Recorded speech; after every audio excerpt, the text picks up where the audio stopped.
As the neighborhood kids chased soccer balls under a dusky Carolina sky, 8-year-old Eli Carter sat on the wooden front steps of his home, legs pulled up, tablet resting on his knees.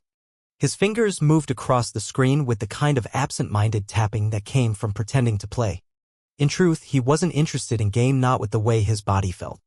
The buzz under his skin, the dry mouth, the faint tremble in his fingers. Signs. Warnings. Eli wasn't like other kids. Type 1 diabetes didn't let him roam free. It shadowed him like a threat. Every blood sugar spike or drop capable of dragging him into seizures, unconsciousness or worse. Inside, his mother, Dana Carter, a trauma nurse by training and warrior by necessity, lived in constant vigilance. She could recite symptoms and emergency protocols in her sleep. But no textbook or ER experience prepared her for the strain of protecting her only son from his own biology. Every snack, every nap, every afternoon outdoors, it was all logged, double-checked, prepared for. Life had divided neatly for Dana, before diagnosis and after. And ever since that awful day at the pediatric clinic, after had become her normal. To help keep Eli stable during the relentless North Carolina heat, Dana had installed a compact, medical-grade insulin fridge to the shaded side wall of their porch. It wasn't flashy, just a small, white appliance designed to keep Eli's insulin at the perfect temperature. His cousin Jordan, a college student who watched him during the day, had easy access in case of an emergency. The fridge was not a convenience. It was survival. But not everyone saw it that way. Marla Jennings, president of the Brook Hollow Ridge HOA, saw something else entirely. To her, the fridge wasn't medical, it was offensive. Marla, known for her perfectly pressed linen blouses, spotless white sneakers, and smiles that bit like cold wind, ruled over the community with the discipline of a drill sergeant. She conducted inspections with a clipboard and a scowl. Porch plants were measured for symmetry. Lawn heights monitored like criminal records. A trash bin left too long at the curb could earn you a warning. A string of lights in the wrong season? A fine. The fridge? To Marla, it was an unauthorized exterior appliance. An eyesore. A breach of Code Section 5.3. No visible units affixed to the front or side walls of homes without board approval. Dana had already submitted an exemption request 2 weeks earlier. Labeled and notarized, medical documentation attached. The board hadn't responded yet. But Marla didn't wait for due process. She saw the fridge, decided it broke her imagined rules, and acted. Like she always did. The day it happened, Dana came home after a grueling 12-hour ER shift. Even from the driveway, something felt off. She glanced toward the porch and froze. The fridge gone. She dropped her bag and ran to the side of the house. The unit was still there, technically, but the door hung open, broken on its hinges. Inside, nothing. No insulin pens. No glucagon emergency kit. The cold packs had vanished. Just a smear of condensation and the faint scent of disinfectant. Inside the house, Eli lay curled on the couch, lips dry, skin pale. He wasn't asleep. He wasn't awake either. Jordan stood nearby, pale, shaking. He said his head hurt. Then he just started going limp. Dana's hands moved on autopilot, checking his pulse, his breathing, the clammy skin under his arms. She dialed 911. Her voice barely held steady as she rattled off their address.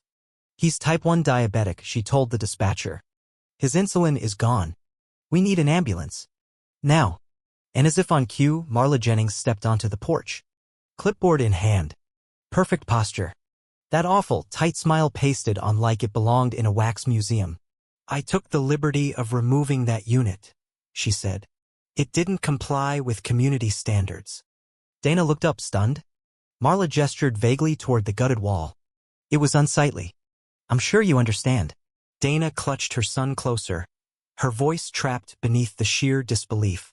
You'll want to refer to the handbook, Marla added. Page 9, Section 5.3. That moment, those 9 minutes before the ambulance arrived, would live in Dana's memory like a nightmare played in slow motion. Eli fading in her arms. The wheeze of his breath. The quiet horror in Jordan's eyes. The piercing screech of sirens as the paramedics arrived and began working. His blood sugar, 421. Dangerously high. A number that didn't just mean trouble. It meant danger, immediate and lethal. The EMTs worked fast. Oxygen. IVs. Monitors. Dana tried to explain between sobs. He's type 1. The fridge has insulin, it's gone. They loaded him into the ambulance. Dana followed, numb. In the ER, machines beeped frantically. Nurses moved like wind. A doctor barked orders. Dana stood back, powerless. She'd saved countless lives as a nurse. But now she was just a mother whose son was slipping through her fingers. He stabilized barely. The attending doctor, exhausted and honest, pulled her aside. 5 more minutes, he said, and we'd be talking about cardiac arrest. Dana didn't cry. Not yet. She sat beside Eli's bed, holding his tiny wrist in her hand, listening to the 4-pump tick-tick-tick like a countdown that had only barely paused.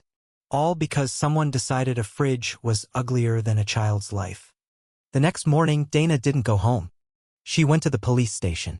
She stood at the counter, tired, eyes bloodshot. "I want to report a crime," she said. "Attempted murder." The officer blinked. "Ma'am." Dana didn't flinch. "Marla Jennings. She destroyed my son's medical-grade insulin fridge. Tossed his meds. Didn't ask questions. He almost died." The officer scribbled, hesitant. "You're sure this wasn't just a disagreement? A misunderstanding? HOA stuff can get messy." Dana leaned in. Her voice didn't rise. It dropped. "Do neighborhood disputes usually end in the ICU?" The officer looked at her, something shifting behind his eyes. Then he nodded and started the paperwork. By sundown, Marla was served with an official court summons, willful destruction of life-sustaining medical equipment. The news hit the community like a thunderclap. The HOA's Facebook group went suspiciously quiet. Posts mocking the fridge disappeared. Threads complaining about medical clutter vanished like smoke. Neighbors whispered behind closed doors. But publicly, silence.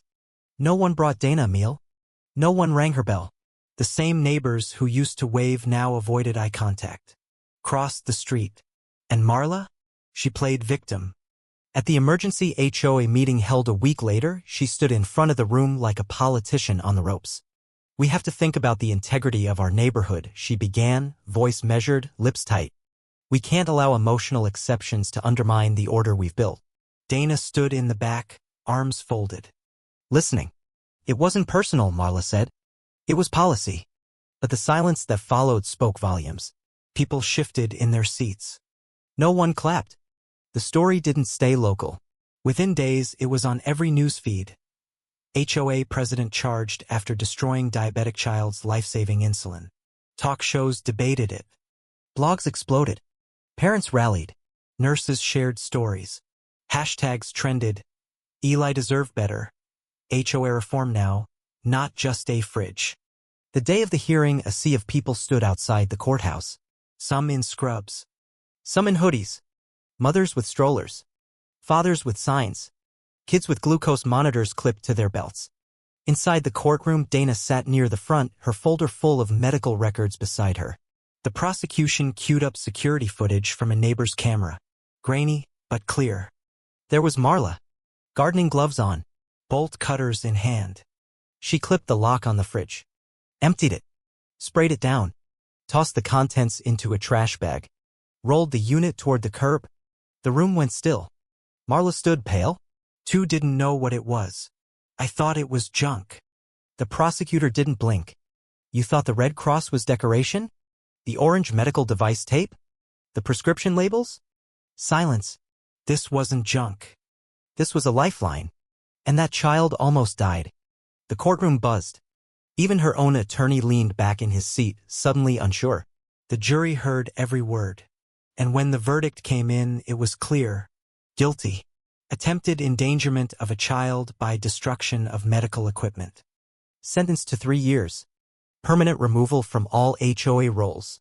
Restitution ordered. Her name wiped from the board roster within the week. Dana didn't celebrate. She didn't cheer. She walked Eli to school. She waved to the neighbors who now finally waved back. And then she built something. With donated funds and growing support, Dana launched Eli's Light, a nonprofit dedicated to helping families afford the medical tools they needed: refrigerators, emergency kits, advocacy resources. No red tape. No questions. Within a year, they had helped hundreds. When asked if she regretted turning her neighborhood into ground zero for a national conversation, Dana always gave the same answer. I didn't start a fight. I ended one. And outside her house, nailed beneath the window where the fridge once sat, a small hand-painted sign still hangs. Here lives a mother who would not let her son be sacrificed for silence. No one's dared to remove it. And now, no HOA dares to call Insulin storage an eyesore ever again. Because now, they remember the name, Eli's Light.